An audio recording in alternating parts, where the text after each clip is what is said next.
Bismillahirrahmanirrahim. Alhamdulillahi rabbil alamin. Wassalatu wassalamu ala rasulina Muhammadin wa ala alihi wa sahbihi ajma'in. Allahumma aghnina bil ilmi wa zayyinna bil hilmi wa akrimna bit taqwa wa jammilna bil afiyati ya arhamar rahimin. Rabbi shrah li sadri wa yassir li amri wahlul 'uqdatam min lisani yafqahu qawli. Rabbi yassir wa la tu'assir wa tammim bil khair. Wa bika nasta'in wa la hawla wa la quwwata illa billahil aliyyil azim. Alhamdulillah, tuan-tuan dirahmati Allah Subhanahu wa taala. Pada malam ni kita lihat tentang at-takyiful fiqhi lin niyabah fil ibadat, iaitu penyelarasan fiqh untuk seseorang buat ibadat bagi pihak orang lain. Bila kita sebut tentang dalam bab fiqh ini, sudah pasti di sana ada beberapa gambaran dalam fiqh, iaitu terutama dalam bab ibadat ini, dia menggabungkan dengan bab lain. Contohnya, dalam ibadat ini ada gambaran sewaan, sewa orang untuk buat ibadat bagi pihak kita, ataupun ada juga dipanggil sebagai ju'alah. Ju'alah ni sebagai satu pemberian sabu hati, ataupun wakalah, wakil, ataupun wilayah, wali, ataupun isaq, iaitu memberi wasiat. Kita lihat bila sebut tentang wilayah, wali ni dalam bab ibadat banyaklah. Contohnya wilayatul hakim au nawabuhu fi qabdi amwal zakah min al-aghniya. Wilayatul hakim, kuasa hakim, ataupun orang yang menggantikan tempat hakim, naib hakim, untuk menerima harta zakat daripada orang kaya. Harta zakat daripada orang kaya niyabatan an mustahiqiha. Sepatutnya orang yang menerima zakat siapa dia? Iaitu orang-orang yang berhak asnaf, tetapi hakim yang ambil. Tapi hakim ambil bukan untuk dia. Hakim ambil bukan untuk dia, untuk asnaf, tetapi dia gunakan autoriti dia, kuasa yang dia ada, untuk mengambil harta zakat daripada orang kaya bagi pihak orang-orang yang berhak untuk menerima zakat, iaitu asnaf. Berdasarkan firman Allah Subhanahu wa taala, khudh min amwalihim sadaqatan tutahhiruhum wa tuzakkihim biha wa salli alaihim inna salataka sakanun lahum wallahu sami'un alim. Khudh min amwalihim, kamu ambillah daripada harta mereka. Kamu ni siapa? Iaitu Nabi ataupun penguasa, hakim. Ambil daripada harta mereka orang kaya ni sadaqatan, sedekah, iaitu zakat. Tutahhiruhum, sedekah ataupun zakat tersebut dapat menyucikan harta mereka. Wa tuzakkihim biha, dan juga zakat tersebut dapat membersihkan mereka. Kamu dapat bersihkan mereka dengan zakat, dengan harta zakat tadi. Ini yang pertama dipanggil wilayatul hakim. Hakim ada menjadi wali, penguasa.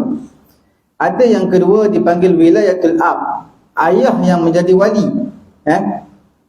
Ini dalam bab ibadat, bukan dalam bab munakahat. Dalam bab munakahat, wali ibu, wali ayah dia, ayah kepada perempuan. Bukan laki, laki tak ada wali, ayah kepada perempuan. Kalau ayah dia mati, datuk dia. Kalau datuk dia mati, datuk ke atas semua mati, maka adik-beradik dia, adik-beradik laki. Itu dalam bab munakahat, dalam bab ibadat, iaitu wilayatul ab fi ikhraji zakati mali waladihi as-saghir. Harta kanak-kanak yang masih kecil, ada harta yang banyak, cukup nisab dia, cukup haul. Nisab ni kadar lebih kurang 20,000 lebih, 20,500 ringgit ataupun 20,000 lebih lah, bergantung pada negeri. Setiap negeri nisab zakatnya berbeza-beza. Harta kanak-kanak tadi dah cukup setahun 20,000 lebih ataupun 30,000. Dia tak wajib keluar zakat sebab dia kanak-kanak. Siapa yang nak keluarkan zakat? Ayah dia. Ayah dia ada kuasa untuk mengambil harta anak tadi untuk bayar zakat. Begitu juga orang gila. Orang gila tak tahu zakat. harta banyak, orang bagi sedekah semua banyak, adakah tak perlu zakat? Perlu, cukup haul, cukup nisab, wajib zakat. Tak kira lah kanak-kanak, orang gila. Kalau orang tak gila, bukan kanak-kanak, orang dewasa, lebih-lebih lagi wajib untuk mengeluarkan zakat. Zakat ini wajib dikeluarkan. Ini bahagian yang kedua dipanggil wilayatul ab.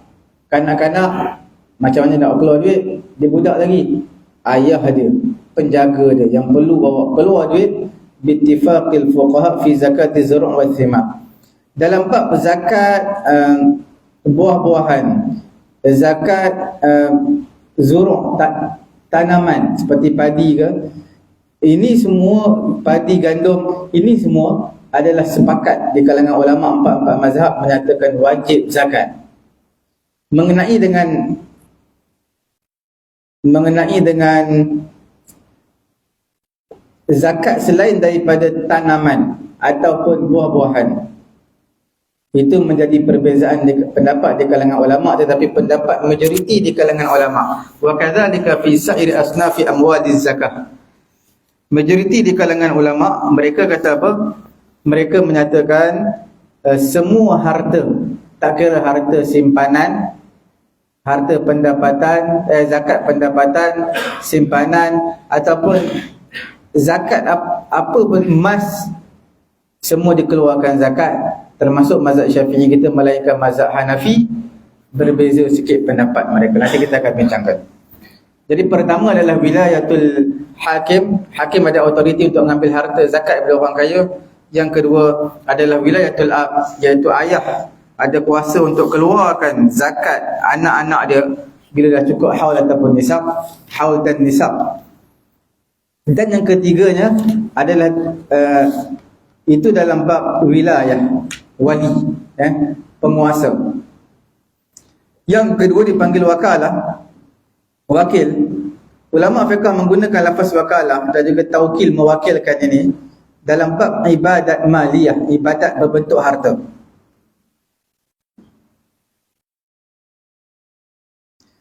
Contoh at-taukil fi daf'i zakat. Seseorang mewakilkan orang lain untuk bayarkan zakat, wa tawzi'iha 'ala mustahiqiha, dan juga seseorang tu wakilkan kepada seseorang lain, cari asnaf-asnaf yang miskin, kemudian bagikan kepada mereka. Kalau kita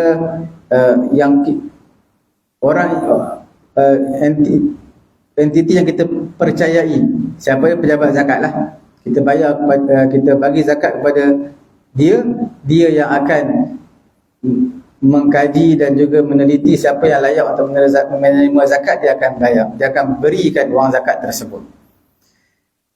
Jadi kalau kita dah ada duit banyak, nak bayar, sepatutnya kena bayar zakat, dan kita bayar zakat, cuma kita tak bayar, tak pergi kepada asnaf berikan, kita wakilkan kepada orang lain.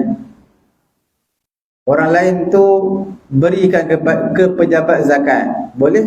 Ataupun dia pergi tempat orang asli yang susah, yang Islam, diberikan zakat, boleh? Walaupun empunya harta tidak memberi zakat tu sendiri kepada asnaf, tidak menjadi masalah. Dalam bab harta boleh wakil. Yang kedua, at-taukil fi zabil udhiyah wal hadi, iaitu wakilkan dalam bab penyembelihan. Bab penyembelihan korban. Ni bab harta juga, sebab kita nak masuk satu bahagian seekor kambing ataupun satu bahagian lembu, kena guna duit. Ada duit, dah ada duit, tapi tak berani nak pegang pisau. Potong bawang beranilah, tapi nak sembelih kita tak berani. Macam mana nak buat? Wakilkan, boleh dalam bab penyembelihan. At-taukil fi ramyil jamarat 'inda al-'ajzi. Satu lagi dalam bab haji. Ini semua bab ibadat. Bab zakat ibadat, penyembelihan ibadat, dan juga yang ketiganya melontar jamrah. Jamrah ketika mana menunaikan haji, ada dipanggil jamratul aqabah, jamratul sughra, kubra, wusta. Semua ni kena lontar, tapi dia tak larat nak pergi jalan jauh. Sama ada jalan jauh ataupun terlampau ramai, dia tak boleh semput, ataupun kaki urat dia sakit, wakil ke orang lain, boleh? Itu dalam bab wakalah, wakil. Mana dalam bab zakat, penyembelihan, dan juga melontar jamrah. Yang ketiga dalam bab ijarah. Ijarah ni sewa. Kita sewa tenaga orang. Ini bila mana kita melantik seseorang buat ibadat. Ini seolah-olah seperti mana sewaan lah. Memang akad sewaan pun. Wa yushtaratu fiha syurutul ijarah, sudah pasti disyaratkan dalam menyewa. Kita sewa seseorang buat ibadat untuk orang lain ataupun untuk kita, sudah pasti apa yang disyaratkan dalam ijarah sewaan itulah disyaratkan di sini. Apa dia? Yang pertamanya al-istijar fil haji anil hayy al-ajiz awil mayyit, iaitu kita sewa seseorang untuk menunaikan haji. Kita panggil badal haji lah. Cuma kita tak sebut sewa haji. Sebenarnya itu akad sewa, badal haji tu. Sebab kita sewa tenaga dia semua dan kita bayar upah. Semua sewaan, semua yang kita buat badal haji tu adalah sewaan, dan sewaan ini adalah tertakluk kepada syarat-syarat sewa. Sebab sewa ni mesti kena tahu berapa kena bayar. Macam tuan-tuan sewa rumah. Sewa rumah mesti tuan-tuan tahu sebulan kena bayar berapa. Mana ada orang duduk rumah tak tahu bayar berapa. Tunggu hujung bulan baru bagi tahu. Jadi tak sah. Sewaan sebelum tuan-tuan duduk rumah, tuan-tuan sebelum sewa, tuan-tuan tahu harga dia berapa. Badal haji pun tuan-tuan pastikan tahu harga berapa. Baru tuan-tuan akan buat badal haji. Kemudian perkara yang kedua, akad sewaan ni akad lazim. Dia tak boleh batal suka-suka hati je. Jadi nak buat haji tahun ni tiba-tiba batal. Dia tak boleh sebab dia akad lazim. Akad yang tak boleh dibatal suka-suka hati. Al-istijar fil haji anil hayy al-ajiz awil mayyit, iaitu menyewa seseorang, tenaga seseorang untuk menunaikan haji, badal haji. Sama ada untuk orang yang hidup, dia hidup tapi tak boleh pergi atas faktor kesihatan, atau pada faktor-faktor yang lain tak boleh dia pergi haji, terpaksa kena upah orang. Awil mayyit, ataupun orang dah mati, dia mampu pergi haji ketika hidup, duit ada tapi tak pergi, tak sempat pergi, mati, maka wajib kepada waris dia keluarkan portion untuk haji, upah orang, badal haji. Yang keduanya istijarul wali man yasumu 'anil mayyit as-sawm al-wajib. Wali ni kena sewa orang untuk puasa bagi pihak si mati, puasa wajib. Si mati telah meninggal dunia dan dia sewaktu ketika dia hidup ada tinggal beberapa hari puasa wajib, bukan puasa sunat ni, puasa wajib. Jadi wali dia ataupun waris dia kena cari orang siapa yang nak puasa bagi pihak dia. Ini di sisi ulama yang mengatakan boleh untuk puasa bagi pihak si matilah. Kemudian bagilah upah. Supaya orang puasa takkan dia nak puasa saja, mesti kena nak upah. Kemudian yang keempat dipanggil sebagai al-ju'alah. Ju'alah ni boleh masuk semua bab. Contohnya dalam bab haji. Orang yang tak mampu pergi haji, dia lumpuh, dia hidup akal semua sihat, elok. Cuma masalahnya dia tak boleh gerak, lumpuh. Macam mana nak pergi haji? Jadi dia bagi tahu, dia buat iklan dalam WhatsApp ke Facebook dia kata siapa yang menunaikan haji untuk aku, maka dia bagi upah dia RM5,000. Ataupun upah RM1,000. Menunaikan haji tak tahu lah berapa ribu, 10,000 ke apa, dia bagi. Jadi dia kata semua sekali RM12,000 badal haji, contoh. Kemudian bila mana orang yang mendengar ataupun orang yang terima WhatsApp tu, orang yang sampai berita tu kepada dia ataupun dia terbaca di Facebook dia, jadi dia nak buat haji, maka dia berhak untuk mendapat ju'alah, tawaran yang orang tu berikan. Tapi tuan-tuan, dalam badal haji kita tak boleh suka-suka, kita kena cari travel yang boleh, yang dipercayai. Sebab apa? Sebab badal haji ni benda yang perlukan penelitian lah. Kena syarikat tu betul-betul dia buat badal haji. Dan sebelum ni kita tengok kita review balik lah macam mana orang komen terhadap syarikat ni. Kalau kata okey, semua okey, bagus, maka kita buat badal haji di syarikat tersebut. Sebab sekarang bukan kata badal haji, orang nak pergi haji pun orang boleh tipu, tambah-tambah badal haji lagi orang boleh tipu. Orang nak pergi umrah haji pun orang boleh tipu. Dah sampai ke airport dah, tengok kapal terbang tak ada tiket, tengok syarikat tu tipu. Badal haji lagi mudah untuk tipu. Kemudian yang kelima adalah al-isa', wasiat, an-niyabah 'anil mayyit khassatan bi amrih fi tasarrufin ma. Seseorang yang menggantikan bagi pihak si mati secara khususnya dengan perintah dia. Maknanya dia lantik wasi, pemegang wasiat untuk laksanakan wasiat dia ni dalam apa-apa transaksi ataupun ibadat. Sawa'un kana fi tabarru' lil musalahu aw la. Sama ada wasiat tersebut berbentuk ibadat, berbentuk kita panggil tabarru', sukarela dia, volunteer dia terhadap musalah, orang yang diwasiatkan. Mungkin dia nampak apa, adik dia miskin, bila dia mati adik dia takkan dapat harta pusaka sebab dia ada anak. Macam mana nak bagi adik dia dapat? Adik dia ni miskin ni, anak ramai, kemudian keluarga susah, macam mana nak bantu? Jadi dia wasiatkan, salah satulah dia wasiatkan harta ni diberikan 1/3 kepada adik dia selepas kematian dia. Itu dipanggil tabarruk. Kama idza awsa bi sadaqah aw tadhiyah anhu. Sama juga seperti mana sesok dia mewasiatkan sedekah. Selepas aku meninggal, aku nak duit aku ni 1/3 beri kepada sekolah sekian-sekian ataupun jabatan sekian-sekian. Yang ataupun dia wasiat untuk melakukan ibadat korban, maka wajib disempurnakan. Au bil haji wal umrah anhu, ataupun dia ada wasiat untuk tunaikan haji bagi pihak dia, duit, sebab dia duit dah ada dah. Fa yaqumul wasi bi tanfidhil wasiyah bil haji wal umrah aw sadaqah aw nahwi dhalik ba'da mautil musi al manub anhu. Maka orang yang pemegang wasiat tadi ataupun orang yang mendengar wasiat tadi perlu melaksanakan wasiat ni. Sama ada dia kata dia nak tunaikan umrah, kena carilah buat badal haji ataupun umrah untuk dia. Kalau dia nak sedekah 1/3 harta, kena laksanakan, dan juga seumpamanya.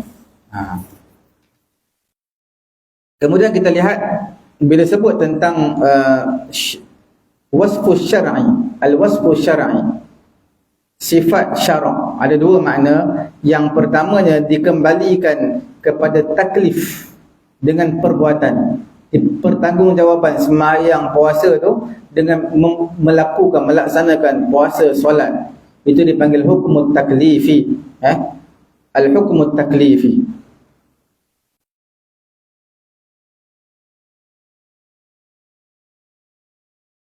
Okey, kita lihat hukum taklifi ni dalam bab usul fiqh ni. Hukum taklifi adalah khitabullah al-muta'alliq bi fi'lil mukallaf iqtida'an aw takhyiran, iaitu Allah Taala tujukan sesuatu yang bersangkutan dengan perbuatan mukallaf, sama ada suruhan ataupun pilihan. Dia ada beberapa perkara, ada yang dipanggil sebagai wajib. Wajib itu Allah Taala suruh buat dan pasti kena buat. Itu dipanggil sebagai at-talab jazim. Satu lagi larangan, Allah Taala larang, dan at-talabut tarki jaziman, maknanya mesti kena tinggalkan. Itu maknanya haram. Kalau tuntutan untuk buat tapi ghairu jazim, tuntutan tak kuat, itu dipanggil sunat. Kalau tuntutan untuk tinggalkan tapi ghairu jazim, tapi tak kuat, maka itu namanya makruh. Kemudian kita lihat al-hukm al-wad'i, satu lagi hukum wad'i. Ini semua term dia, istilah, iaitu khitab Allah Ta'ala, iaitu Allah Ta'ala tujukan yang berkait dengan menjadi sesuatu itu sebab kepada sesuatu yang lain, ataupun syarat kepada sesuatu yang lain, ataupun penegah kepada sesuatu yang lain, ataupun sesuatu itu sah ataupun tak sah, rosak. Kita lihat yang pertama, dinamakan hukum ini dengan hukum wadai. Nama dia al-wadai kerana Allah Subhanahu Wa Taala meletakkannya sebagai satu alamah, sebagai satu tanda ke atas hukum taklifi. Hukum taklifi, wajib, haram, semua ni sebelum tu ada hukum wadai sebagai satu tanda. Sebab itu hukum taklifi ni, hukum taklifi bersangkut dengan fi'lin naib, perbuatan orang yang melakukan ibadat bagi pihak orang yang suruh, bagi orang yang mewakilkan. Kita lihat hukum taklifi linniyabah fil ibadat. Hukum taklifi yang berkait menggantikan ibadat untuk orang lain, buat ibadat untuk orang lain. Bagaimana? Sudah pasti di sini ada 5 hukum. Yang pertama, hukumnya wajib. Wajib ni apa? Yang pertama, wajib kepada naib, orang yang buat. Orang yang buat tu wajib. Macam mana? Al-aslu annahu la yajibu ala ahadil qiyam. La yajibu ala ahadin al-qiyamu bi'ibadatin an ghairih. Asalnya tak wajib seseorang buat ibadat untuk orang lain. Itu asal. Hukum asal, mana ada wajib seseorang buat ibadat untuk orang lain. Itu hukum asalnya tidak wajib. Wa qad tajibu alaihi fi halat. Dan kadang-kadang jadi wajib. Kadang-kadang kita wajib buat ibadat untuk orang lain. Bila tu? Ada beberapa situasi lah. Yang pertamanya, bila mana an-naibu kana an-naibu ajiran. Seseorang yang nak buat ibadat untuk orang lain tu, dia dah ambil bayaran ataupun sewaan tadi. Orang sewa tenaga dia, bayar. Fayajibu alaihi al-qiyam bil ibadah an ghairihi bimujab aqdil ijarah li'annahu aqdun lazimun. Seseorang yang mana orang sewa saya buat badal haji, pada ketika itu saya wajib buat. Tak boleh kata, asalnya tak ada hukum ibadat wajib untuk orang lain. Tak boleh kata macam tu. Sebab apa tak boleh kata?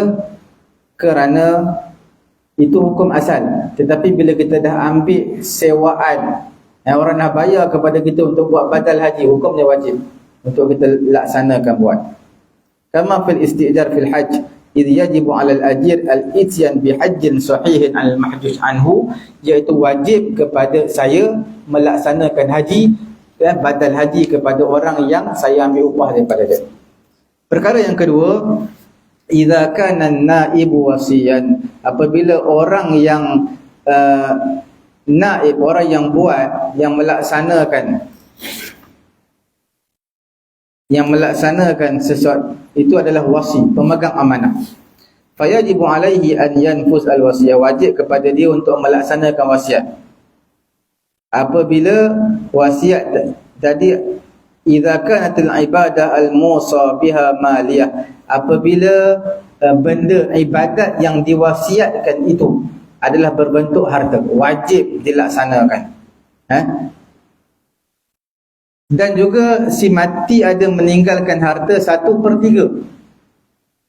Orang yang wasiat, orang yang mewasiatkan tadi, yang pertamanya dia diwasiatkan harta. Yang kedua, dia wasiat, harta wasiat dia, harta yang dia nak wasiatkan adalah harta dia wasiatkan 1/3. Kal wasiyah bi ada'iz zakah wa bi ikhraji fidyati sham wa bil udhiyah. Seperti mana seseorang wasiatkan untuk tunaikan zakat untuk dia, ataupun keluarkan fidyah puasa untuk dia, wa bil udhiyah, buatkan sembelihan korban untuk dia. Semua ni hukumnya wajib kerana tertakluk semua di bawah bab ibadat. Okey?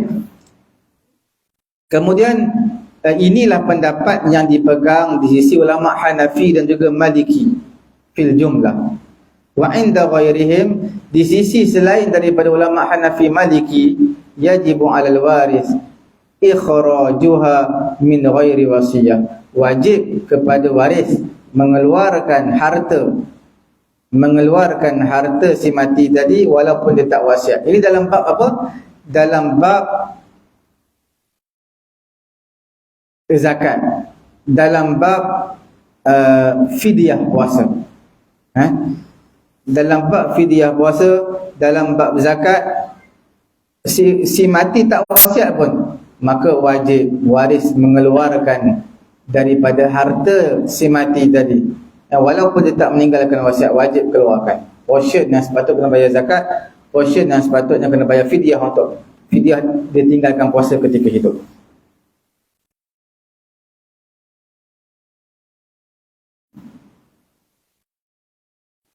Kemudian adapun pada ibadat badaniyah, al-ibadat al-badaniyah, dalam bab ibadat badan ini tidak wajib kepada seseorang menunaikan ibadat badan untuk orang lain, sawa'un kana al-ghayr hayyan aw mayyitan, sama ada orang lain tersebut hidup ataupun mati. Maka tak wajib ibadat badan, kita tak wajib buat untuk orang lain, sama ada orang lain tersebut mati ataupun hidup, kita tak wajib buat.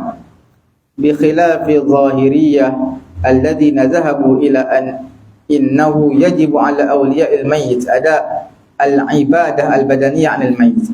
Berbeza dengan ulama-ulama Zahiri. Zahiri ni Daud al-Zahiri. Mereka berpendapat wajib kepada wali mayat, wali si mati, waris si mati, menunaikan ibadat badan, solat, puasa bagi pihak si mati.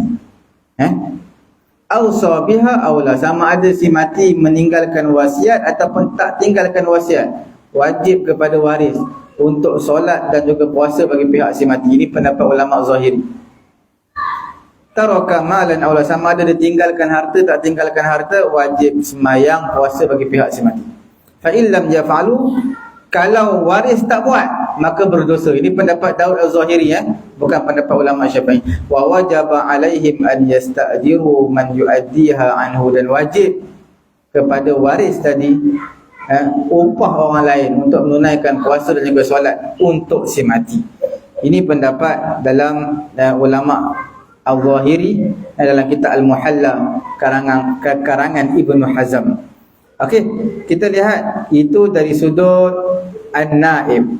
An-naib ni orang yang melaksanakan ibadat. Asalnya tak wajib melaksanakan ibadat untuk orang lain, tapi bila dah terkait dengan upah, bila dah jadi pemegang amanah, maka hukum jadi wajib. Kemudian kita lihat dari sudut al-mustanib. Mustanib ini orang yang minta orang lain buat ibadat untuk dia. Ini dipanggil al-mustanib. Yajibu 'ala al-hayy alladhi la yastati'u al-hajj bi nafsihi li'udhrin la yurja zawaluhu, wajib kepada orang yang hidup yang tidak mampu. Wajib kepada siapa? Kepada orang yang hidup yang tidak mampu menunaikan haji. Dia tak boleh, diri dia tak sihat kerana uzur yang tak mungkin akan sembuh lah. Lumpuh yang tak ada harapan nak sembuh dah. Wajib apa tu?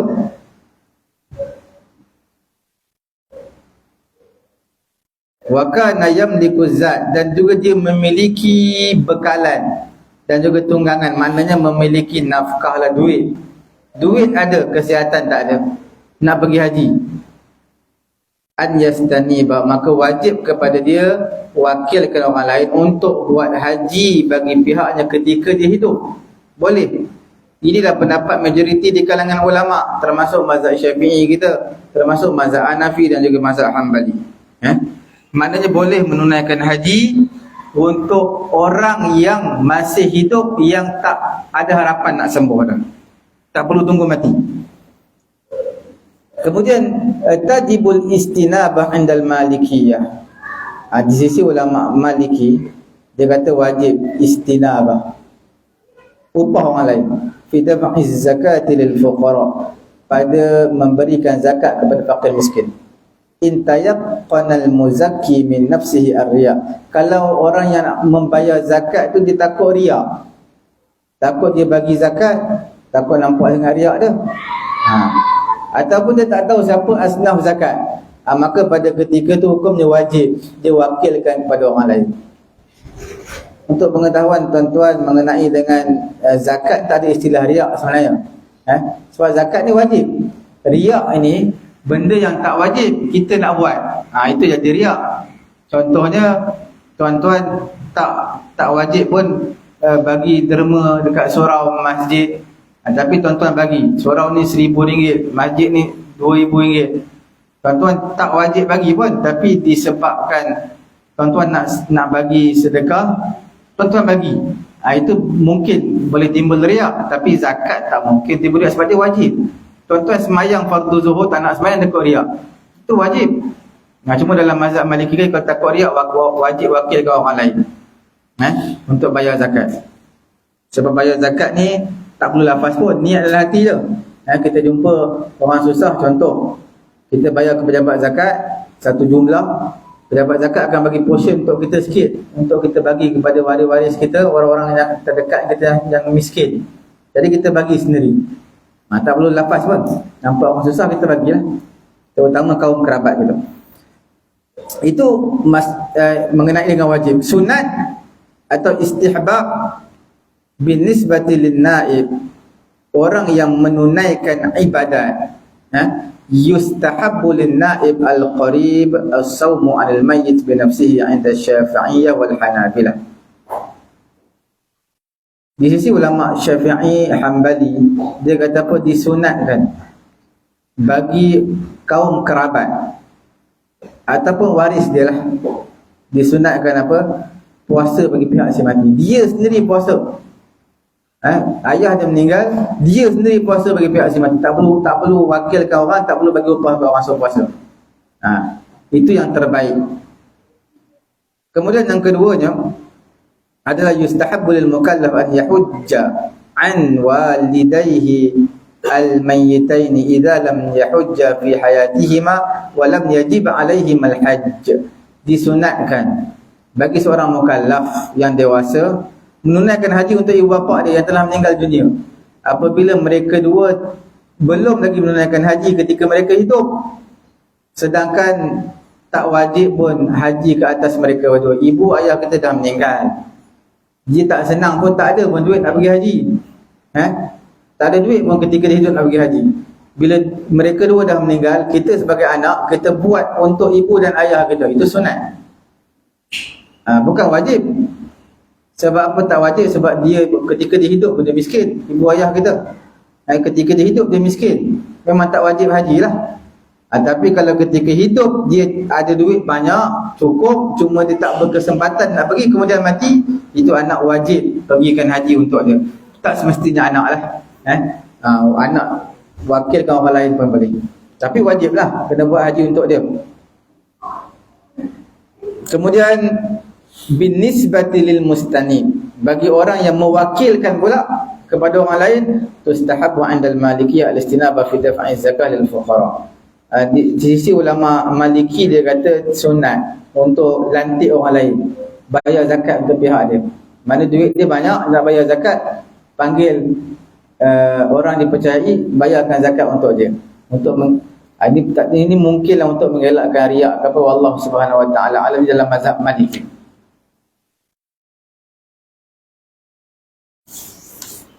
Adapun di sisi ulama selain daripada Maliki, dia kata apa, fal aslu fil istinabah fi tawzi'iz zakah bila uzrin al karaha atau khilaful aula. Asal pada melantik orang, al istinabah, minta orang bayarkan zakat untuk dia, diwakilkan orang tanpa sebarang keuzuran, dia boleh je bagi, tapi dia tak nak bagi. Ulama kata adalah makruh, ataupun khilaful aula, bawah sikit daripada makruh. Kemudian yustahab, disunatkan juga kepada al-mudhi, peserta korban. Dia beli seekor kambing nak buat korban dekat surau. Dia pandai sembelih tapi tak nak sembelih. Bila dia pandai sembelih tak nak sembelih, maka Itu tak disunatkan. Disunatkan orang yang nak menjadi peserta korban ini, dia sembelih sendiri bila dia pandai sembelih. Yustahabbu lil mudahhi al istinabah fi zabhil udhiyah idza khashiya al ajz bi nafsihi. Disunatkan orang yang nak buat korban bila mana dia tak pandai sembelih, dia takut dia tak pandai sembelih, maka pada ketika itu sunat dia wakilkan kepada orang lain lah. Itu sunat, dia wakilkan orang lain. Kalau dia pandai, sunat dia buat. Kalau dia tak pandai, sunat pula dia wakilkan orang lain. Perkara yang ketiga adalah al-karahah. Karahah ni adalah makruh. Makruh. Binisbati lin-naib, orang yang buat ibadat bagi pihak orang lain, makruh. Bila siapa makruh? Dimakruhkan bagi orang buta. Mubasyaratan zabhul udhiyah an ghairihi. Dia sembelih untuk orang lain, makruh. Dia dah buta, dia tak nampak pun urat mana, dia agak-agak je. Disebabkan dia buta, maka hukumnya adalah makruh untuk disembelihkan binatang korban orang lain. Wakillah kepada orang tak buta. Dalam 1000 orang, seorang buta takkan nak wakil kepada buta. Yang celik tak nak wakil. Wakilkan kepada yang celik, tak perlu yang pada yang buta. Wa yukrah liman lam yahujja an nafsihi hajjatal Islam. Dimakruhkan kepada orang yang tak pergi haji lagi. Haji fardu, tak pergi lagi haji, tapi dia gatal nak pergi buat haji tu orang lain. Di sisi ulama Hanafi kata makruh. Di sisi majoriti di kalangan ulama kata tak sah. Ammal Malikiyah fi rajih indahum wa Syafi'iyah wal Hanabilah. Majoriti di kalangan ulama termasuk 3 mazhab menyatakan tak sah haji untuk orang lain. Dia tak pergi haji lagi, tapi nak buat badal haji. Ulama Hanafi kata makruh tahrim, hampir kepada haram. Yang kita ulama Syafi'i dan juga majoriti ulama kata hukumnya tidak sah haji tersebut. Okey. Bin nisbati lil mustanib. Nisbah kepada orang yang mewakilkan orang lain buat ibadat untuk dia. Dimakruhkan al-mudahhi, peserta korban, wakilkan pada penyembelihan korban dia apabila dia mampu. Hukumnya makruh. Dia mampu untuk sembelih tapi tak nak sembelih, wakil orang lain malah nak sembelih. Hukumnya adalah dimakruhkan. Wa tata'akkad al-karahah, dan menjadi lebih makruh, sangat makruh bila mana dia wakilkan pula. Ambil orang yang elok sikit, yang pandai sembelih, yang ada pengalaman, dia pergi wakilkan kepada kanak-kanak yang mumayyiz, baru umur 9 tahun, 10 tahun, tak pandai sembelih, wakilkan mereka. Kanak-kanak yang mumayyiz 7 tahun, 8 tahun. Sah tu sah kalau syarat cukup, putus urat, halqum, semua tu. Tapi hukumnya tersangat makruh. Dipanggil sebagai tata'akkadul karahah. Sangat makruh. Ataupun wakilkan kepada orang buta, makruh juga. Orang buta kita wakilkan dia pun makruh, dia sembelih bagi pihak kita pun makruh. Perkara yang keempat adalah al-ibahah. Al-ibahah ni harus ni sebenarnya perkara sunat pun harus dan sunat.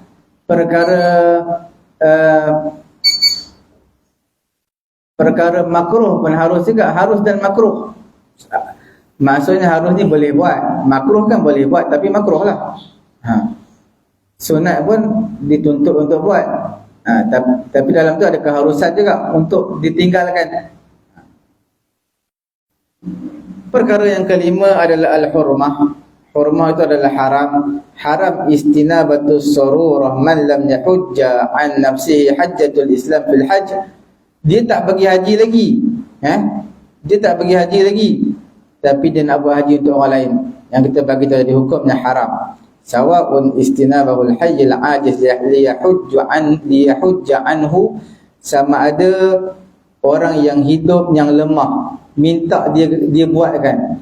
Orang yang hidup yang lemah, dia wakilkan saya pergi haji, saya tak pernah pergi haji lagi. Jadi hukumnya haram. Hukumnya apa? Hukumnya adalah haram.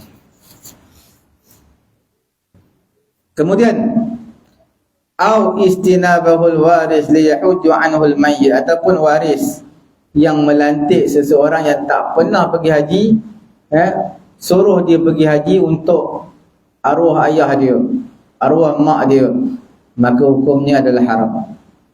Ulama Hanafi dia kata makruh tahrim.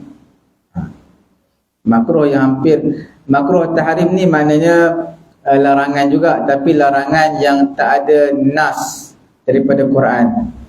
Tidak ada, kita panggil larangan yang tak qat'i. Dia bawah sikit daripada Quran dan juga hadis mutawatir. Jadi dia dipanggil sebagai makruh tahrim. Dalam mazhab Syafi'i, majoriti di kalangan ulama sama aja, haram makruh tahrim tu haram lah, sama. Al-hukmul wad'i lin-niyabah fil ibadat. Perkara yang berkaitan dengan dalam ibadat ini, antara hukum hakam wad'i yang 5. Sebab, syarat, mani', sahih, fasid, ini semua term dia. Sahih dalam as-sihhatu fil ibadat. Bila sebut ibadat tu sah, apa maksudnya? Maksudnya perbuatan tersebut menggugurkan musqitan lil qada', menggugurkan daripada kita qada' ibadat dia. Contohnya sembahyang maghrib. Sembahyang maghrib tadi sah. Bila sah maka tak perlu qada'. Al-fasad fil ibadat. Al-fasad fil ibadat. Kerosakan dalam ibadat. Bila sebut ibadat kamu tadi rosak, sembahyang maghrib tadi rosak, tak betul. Kaunul fi'li ghairu musqit lil qada'. Jadi mana perbuatan sembahyang maghrib tadi tidak menggugurkan qada', mana kena qada'. Maghrib dah habis lah, termasuk isyak lah. Jadi sebab ada berlaku kecacatan dalam ibadat solat maghrib tadi, maka menyebabkan kita wajib qada' sekali lagi. Sembahyang sekali ataupun qada'. Sebab apa? Sebab dipanggil sembahyang tadi ibadat dia adalah al-fasad. Dah tidak betul. Tak sah. Jadi kita simpulkan di sini an-niyabah membuat ibadat bagi seseorang yang lain dalam bab ibadat, ada kalanya, ada ketikanya sah, ada ketika yang dipanggil fasid. An-niyabah as-sahihah, apakah dia niyabah, pergantian, menggantikan ibadat orang lain yang sah?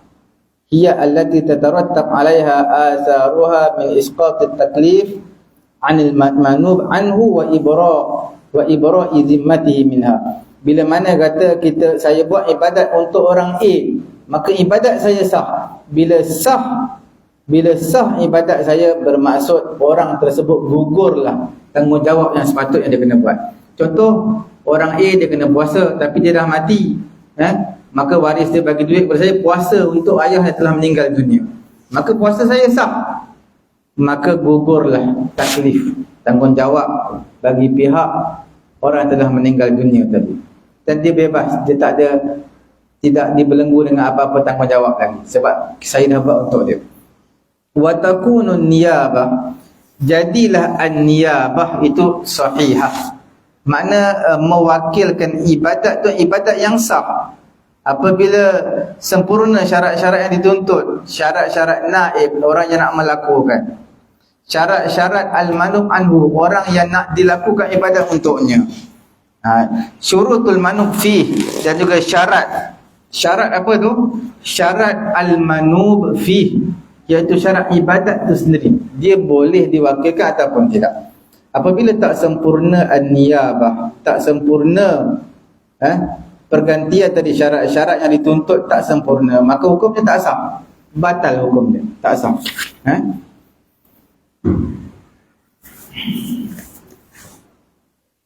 8.40 lah.